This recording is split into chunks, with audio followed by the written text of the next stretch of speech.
அன்பு நண்பர்களே, அனைவருக்கும் அன்னை சமையல் உமாவின் அன்பான வணக்கங்கள்.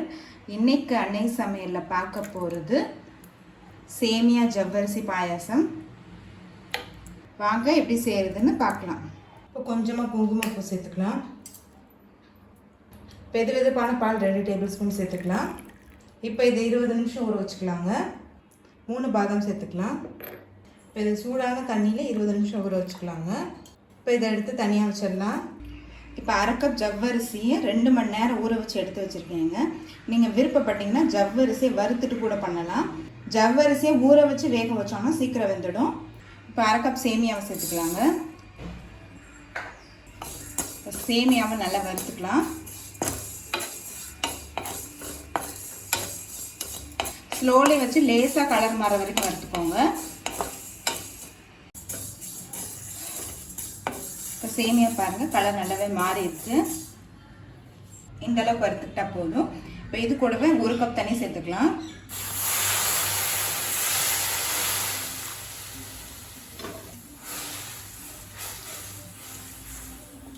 ஊற வச்ச ஜவ்வரிசியும் சேர்த்துக்கலாங்க. இப்போ இது கூடவே 1/2 கப் பால் சேர்த்துக்கலாங்க.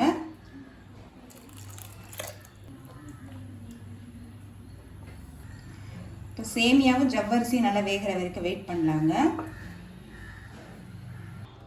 பாருங்கள், ஜவ்வரிசி பாதி வெந்துருச்சு.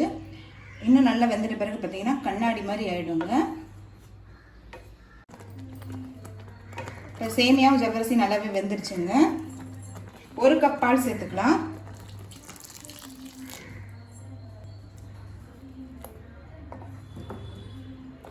அடுத்தது 3/4 கப் சர்க்கரை சேர்த்துக்கலாம்.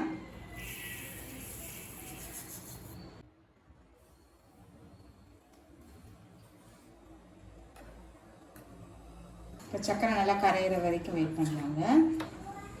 இப்போ 20 நிமிஷம் ஆகிடுச்சுங்க. இப்போ பாதாம்லேருந்து தோல் எடுத்துடலாம்.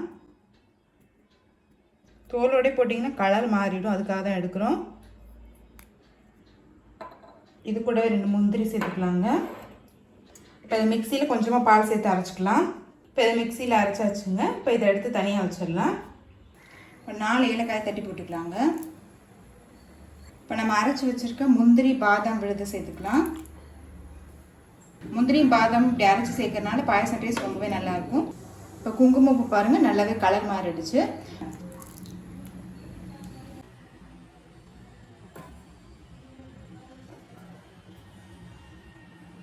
குங்குமப்பூ கிடைச்சா போட்டுக்கலாங்க, அப்படி இல்லைன்னா வேண்டாம்.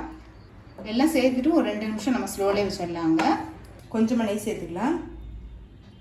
இப்போ 2 பாதாம் சேர்த்துக்கலாங்க. கொஞ்சம் முந்திரி, அடுத்தது கொஞ்சம் திராட்சை சேர்த்துக்கலாம். கொஞ்சம் கருப்பு திராட்சை.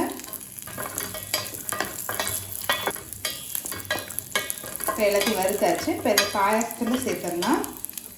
இப்போ எல்லாத்தையும் சேர்த்துட்ட பிறகு பார்த்தீங்கன்னா 2 நிமிஷம் ஆகிடுச்சு. இப்போ நெய்யில் வறுத்த முந்திரி பாதாம் திராட்சை சேர்த்துக்கலாம்.